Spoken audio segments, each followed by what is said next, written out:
Hi, I'm Dustin Mason from Performance Lexus in St. Catharines. And today, we're gonna take a look at the Lexus IS versus the Acura TLX.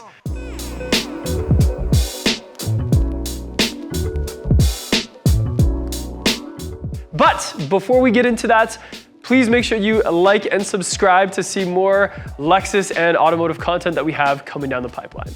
So, taking a look at the front end, to my right here, you will see a beautiful 2021 Acura TLX, and let me tell you, when it comes to styling, especially, Acura has come a long way. Me personally, I haven't been super thrilled with some of the styling in previous years. I even had a 2003 Acura Integra, believe it or not, maybe it was 2004, something like that. And the new lineup that they have is very different from that. So in the styling, we have a few big things to feature. So the first thing that always catches my eye with this Acura TLX, but almost anything in the lineup right now, is the headlights. It looks like there's at least 4 elements. They're kind of crystallized, giving that Swarovski, or however you say it, kind of vibe. And I really like that. And when they're on, they look even sharper. But also the daytime running light, I like that it's a little angle-ish. So what I mean by that is there is a really aggressive angle here in the corner, and it looks high-end. I really like that about it. Taking a look at the rest of the bumper, so we have sort of an upper grille and a lower grille here. The upper grille, nothing too crazy there. It's almost like a textured black or gray, so probably pretty durable since it's not painted. And then there is a section here that must be for the sensor, I'm assuming. We've seen that with a lot of other brands on the grille for that radar, cruise control, pre-collision system, all that. And they did their best to try and continue the grille in that flat piece, and from far away or on the road, you can't even really tell too much. And then they have that new Acura logo, which is really classy looking as well, sort of just a take on the original design. And then in Canada, that license plate bracket does cover quite a bit of the lower, but it does still allow a lot of air flow, I should say. Over to the left and the right, we do have sort of more of a fake grille decoration. So it is closed off. It's not a real grille at the top part or at the bottom. Probably what that's for is fuel economy. Obviously, we've seen that a lot in design languages. There is a little bit of venting in the corner, just not in the middle. And our parking sensors is mounted to that same area too. Overall, pretty sharp looking, especially like I said, the headlights. And later in the video, I'll get to a point on the hood that you can see from the driver's side. That is one of my favorite parts about driving that car. Over to the IS though. So this particular IS is not a sport package. I will admit, most of the ISs we sell are sport package for new and used, but I love the color on this one so much, I was like, let's do a video on this one instead. So on the IS, so even though it's not a sport package, we still have that aggressive grille that you used to have to get to a sport package to get into, but now even with the premiums, the luxuries, executives, etc., you can still get that grille. So the differentiation between the front grilles are not as big a difference anymore, which is nice. It is complemented and decorated by this chrome piece here. Sometimes I'm into chrome, sometimes I'm not. I don't know how you guys feel about it. Let me know in the comments below. Is chrome still a thing for cars? I kind of think so. On this one, I like it. Maybe when it's not overdone. But it does have some chrome accents there. In the corners, we have a tiny bit of venting. But for the most part, it is kind of like that textured plastic, kind of like on the Acura. So nothing too crazy there. We do have headlight washers, which is super important to me personally, as I've told you before. And on the headlights themselves, we have an upper daytime running light at the top of the IS. So some Lexus models, you'll notice, have them underneath the headlights. Some of them have them at the top. IS is one of them that has at the top. And I really like the way that flows to the rest of the vehicle, which is pretty cool. Then we just have the normal Lexus emblem. The grille itself is kind of like, it is a painted sort of metallic gray. So it's not the flat black, it's not the flat gray. It is painted, there is some metallic in there, which is nice, in a few different shapes as well. And the way they designed that grille is you can't really see the structure behind it, which is nice. I noticed with a lot of car companies, sometimes when they have too big of a grille, you can still see the support beam behind it. This one, you don't really notice. So super, pretty looking front end on that. Okay, so taking a look at the side of this IS 300, The first thing you'll notice is the wheels. So on this particular package, it is sort of a bright silver multi-spoke. In the F Sport, it's more of that darker hyper silver with a different spoke setup. I think with the blue, this multi-spoke and how it's bright looks gorgeous. I think it's really catching, especially when in motion. You know, it's not super sporty, but it is classy, which I really like. Also, we see some features here like the black and body color of the side mirrors, and then a little bit of chrome there, and we have some chrome around the window frames, which tie in nicely with that wheel, as I mentioned. I believe in the sport models, it's more of a smoked chrome, or at least it should be, because of the smoked and darker wheel setup. In terms of the rest of the shape, we have a little bit of the textured gray at the or textured black at the bottom, but not a whole lot. It's really just sort of concentrated to the very, very bottom edge. And there is some flow to the door, so it does kind of go in and then get a bit wider as the vehicle sort of gets to the rear. Now, with the IS, Lexus always wanted it to be sort of a coupe attitude, almost like a small Grand Coupe, I guess you could say. And that's exactly what it looks like when you take a look sort of as a whole. You can tell it's not supposed to be a big sedan where, you know, you have a family in the back. It's more of like a two-door car that also has, you know, 4 doors. So I guess you could say it's like a coupe with 4 doors, you should say.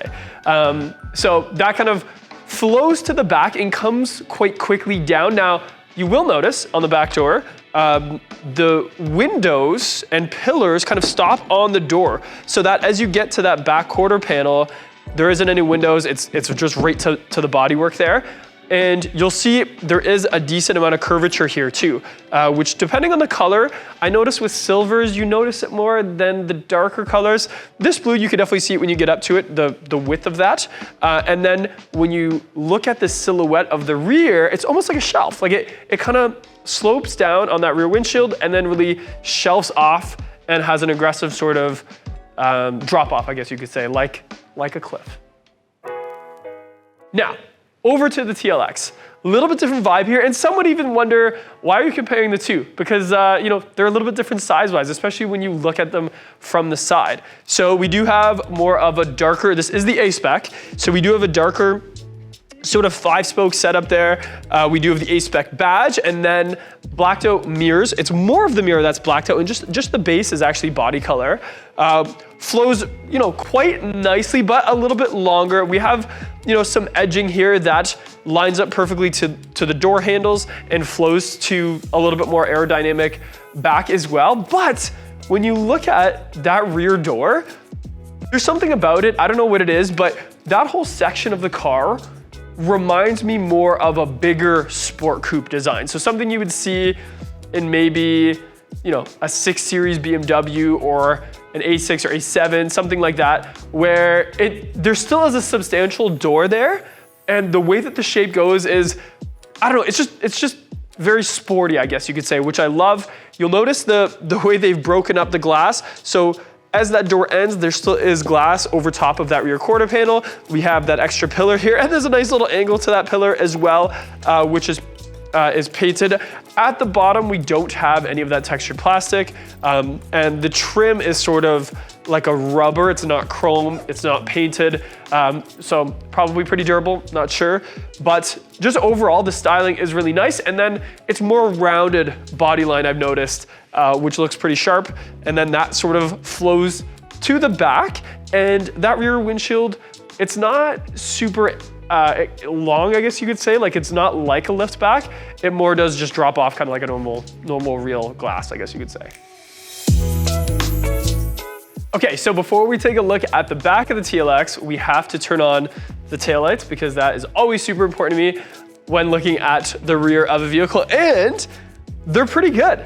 I really like the shape of them. I like the way it flows kind of underneath and over. It reminds me of Jaguar. I think the only thing they could have done better, and maybe they did in the new models, is maybe just had them brighter, or maybe less texture on the actual lens itself and just more LED. I'm not sure, but still, like, especially at nighttime, it looks super sharp and very sporty, which I really like. Also back here, we have a painted black spoiler that definitely suits the car. It does not look aftermarket like sometimes spoilers do with car companies. The trunk itself feels big, like there's a big section here. Also has that Acura logo, and they've integrated the rear view camera just to kind of blend in there. You wouldn't even notice unless someone pointed it out. We have the SH all-wheel drive logo back there as well. And overall, the trunk space, not too bad, actually. You could definitely fit maybe 2 sets of golf clubs back there, and you could fold down the rear seats, which a lot of sedans in the luxury segment just use like a little pass-through. But this one you could do the 60/40 thing. I did notice there under the fake floor is where the battery is, and I didn't see a spare tire there. So I don't know for sure, but it might be on run flats. I'm not sure. I didn't actually look into that until filming this. But otherwise, really nice rear end of the vehicle. It does have some features, you know, like this little corner here with the little reflector lamp, piano black bottom diffuser, and then the exhausts are kind of cool looking. They're a little wider. It's not like a quad exhaust setup or anything like that, but a little bit wider, a little bit longer, a little bit of chrome there as well. But overall, looks really good from the back, and I'm pretty impressed with Acura for that. Okay, looking at the rear of the IS, we'll turn on those taillights and see what we see back here. So, I've always been a big fan of the redesigned IS. I love the taillight and how it goes all the way from one end all the way to the other and gets really thin in the middle there. It looks super sharp at nighttime, especially in a lighter color. For some reason, the whites and silvers. I'm a black car guy, but that taillight looks really good contrasted against one of those brighter colors. Other than that, not a ton going on back here. We do have a really big textured painted panel back here with a little bit of, decoration to it. Also, just the shape of it is very IS-like. It does have a little bit of a drop-off cliff, as I mentioned. But also, on the rear taillight, there is a little detail that might remind you of previous Toyotas and previous Lexuses, and that's the vortex generator. So if we look here, on the taillight, there's this little fin here. And if you don't know what that is, it's called a vortex generator. And I remember many moons ago when I started with Toyota back in like 2015, I watched a video on vortex generators because this was a selling feature we used to talk about to guests all the time. And what it is it just kind of, the air going around the vehicle, it just kind of disrupted it to create a vortex. And in turn, that was supposed to give better fuel economy. So there's a little fun fact for you. Otherwise, we have 2 exhausts at the bottom. You can get a TRD accessory exhaust, which would make those a little bit bigger and definitely a lot louder. And in the trunk space, it is a smaller car for sure. So we could definitely do 1 set of golf clubs, maybe 2.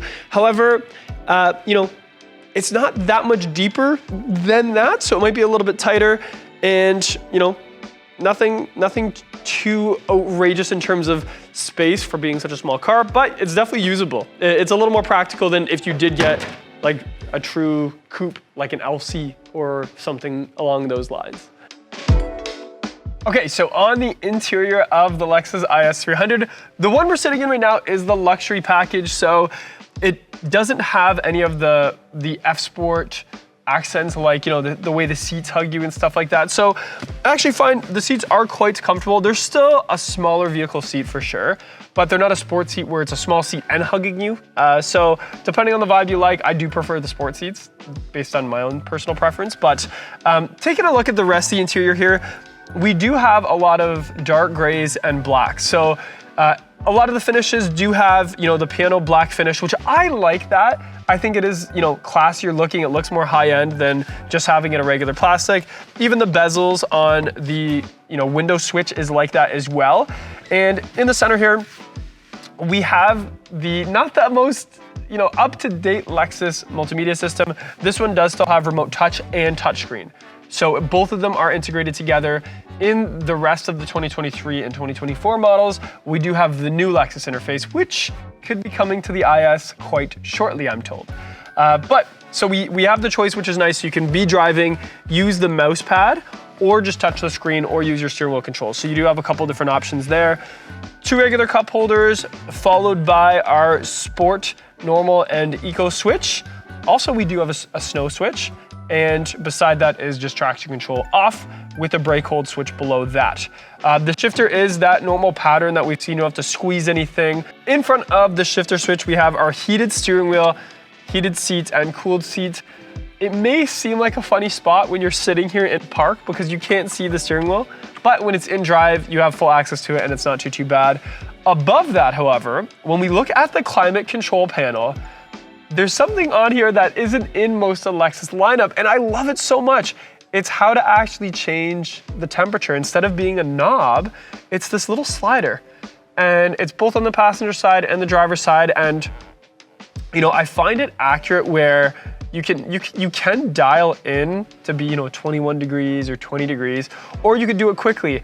And it's just cool, I think. And it's something I've talked about in other videos, and I love it when car companies do something that isn't necessarily practical, but it's cool. And I find that with the climate switch, and they've been doing it in the IS for years, like probably since like 2015 or something like that. So pretty cool there that they've kept that. Above that is a really new modern clock, which, as you remember from previous Lexuses, we've always had a clock in the middle of those two vents. And this one has sort of like a carbon fiber backing with, a lit up dial sort of thing. And I just like it. I think it's cool. I don't know what you guys think. I know a lot of people, could just say, I just look at my watch or the screen, but I like that it's there. It's just a nice little homage. Something else that's cool is when you put your foot on the brake and you're about to start the vehicle. This start switch, which is in a really nice spot, by the way, because you can see it in your eye line, does a heartbeat. And we see that in some other Lexus vehicles, but the IS was the first to get it. And I think it's cool because it's supposed to be the homage to, not the homage, it's supposed to be a hint at the thrilling, exhilarating ride you're about to have in your Lexus IS. Firing up on the screen here, we do have the split screen design, so a little bit of navigation. Again, it is the previous generation's model, so nothing too crazy there, but it does do the trick, I guess you could say. In the gauge cluster, so this one being not an F Sport, we don't have the TFT display inspired by the original Lexus LFA like in the other models, but we do just have, a speedometer, a tachometer, a screen in the middle that you can customize to do different things like speed, cruise control, radar cruise, all that stuff. But most of it is actually analog on the luxury and premium packages. When you get into the F Sport, it's more digital for sure. But even though it is a luxury package, we still have a black headliner and black pillars, where you used to have to get those in the sport package as well. So overall, the IS interior definitely does the trick. It definitely is a little on the smaller side because it is a sports car, and I do need to tell you something about it. So when I first started in Lexus years and years ago, obviously I spent some time in the IS, I spent some time in all the vehicles, and I didn't notice something until someone pointed it out. And they said, I love the IS, but what about the hump? And I thought, what hump are you talking about? And right by the driver leg, there is a little hump. And the reason that's there, I'm sure, is because of some powertrain components. Don't forget, this is a rear-wheel drive platform that's all-wheel drive. So there is some true drivetrains and transaxles and all that stuff underneath there. And there is a little bit of a hump near the driver right leg. For me, I'm 6'1", and I have long legs. I don't even notice it. It's almost like my leg goes right over top of that hump that they talk about, and I don't notice it at all. But once in a while, I'll have a guest mention that, they noticed their leg was right up against it. So maybe if you're used to having more of an open space where your legs are, maybe you would notice it more then. But for me personally, I don't mind it. And actually, sometimes I lean up against it when I do notice it. So it's not a big deal for me, but to some people it is. So that is important to note. But other than that, I have no qualms at all with the interior of the IS. Okay, so in the back seat of the IS, I don't have a lot to talk about back here because there isn't a whole lot going on. Like I said, it's kind of like a two-door. The seat is set up for a 6'1" person behind a 6'1" person, and it is kind of tight. Not gonna lie to you, but you don't buy this car to have, be driving around adults all day in the back seat for sure.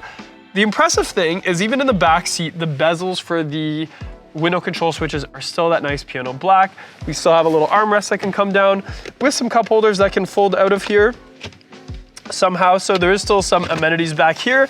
I did notice the drive shaft in the center does come up quite high. So having, a fifth passenger here there wouldn't be many spots for their feet. And that just gives you an idea that this car was not made for the person in the back seat, but it does work. Like if I had to be back here by myself or with one other person, no problem, it'll work. Like my head is close to touching and maybe touching a little bit, but overall, not too bad. And even the handles up here have a little bit of rubber to them. There is a coat hanger there as well. So for what it is, not too bad, but definitely not a vehicle that was meant to, you know, taxi people in the backseat around.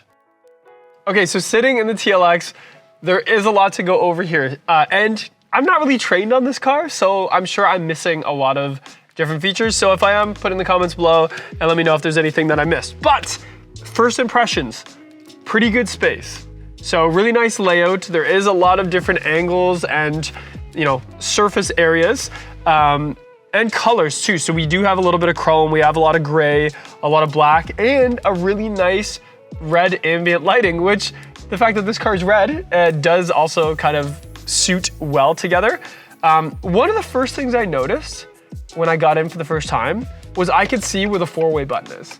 I know that sounds silly because how often do you touch the 4-way button? But I'm telling you, if you could just know where it is without having to think about it, that could save you in the event of a breakdown, getting hit by another car, something like that, when you could just quickly see that and switch instead of having it blended into the rest of the buttons.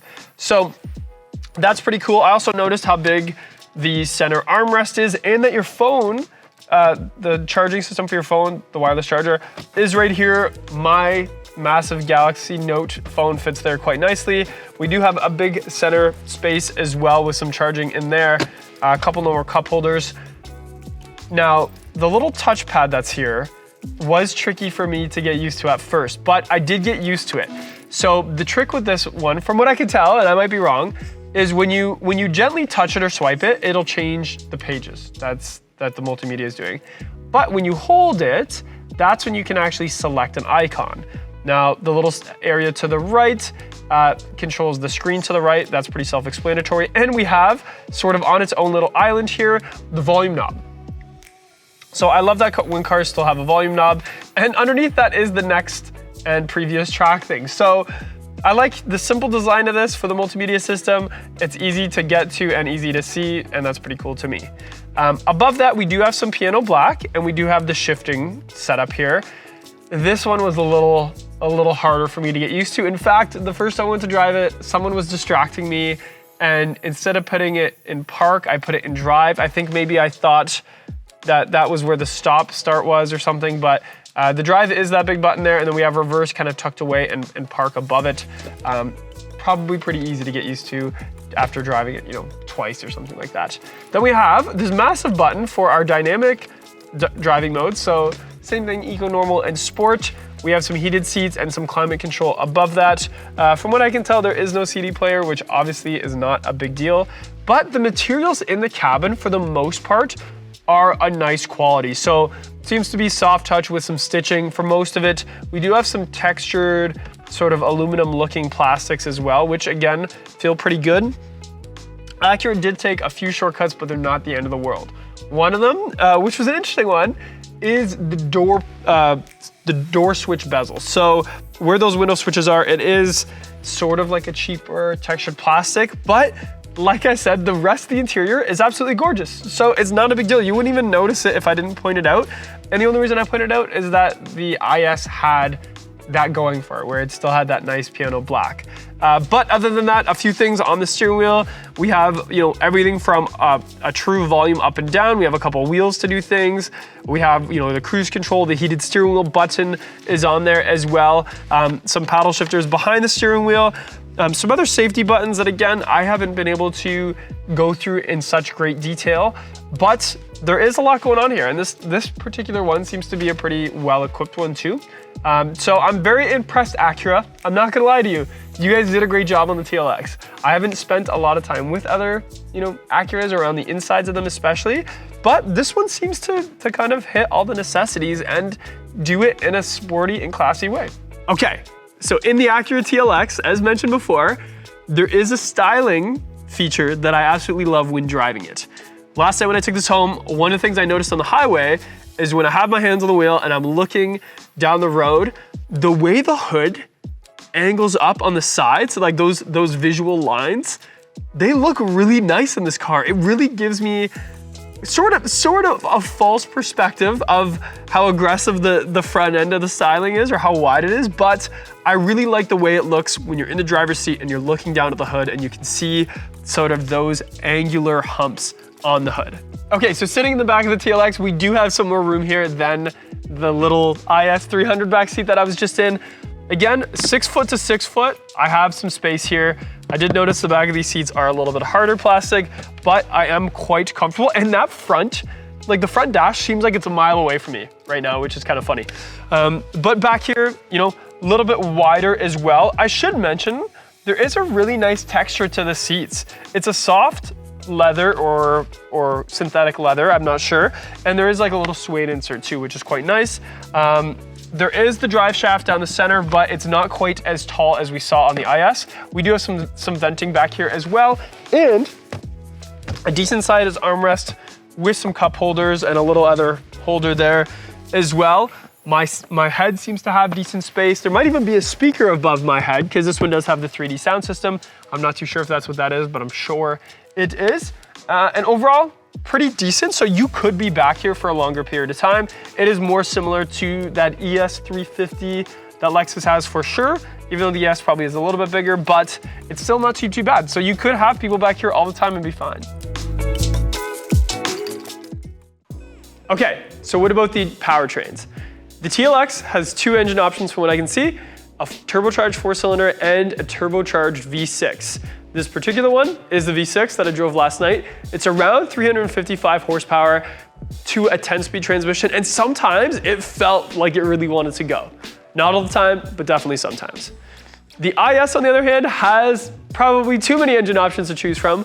We have a turbocharged 4-cylinder in the rear-wheel drive model. We have a 260 horsepower V6, and then we have a 311 horsepower V6, and on the IS 500, you can even get the V8 model.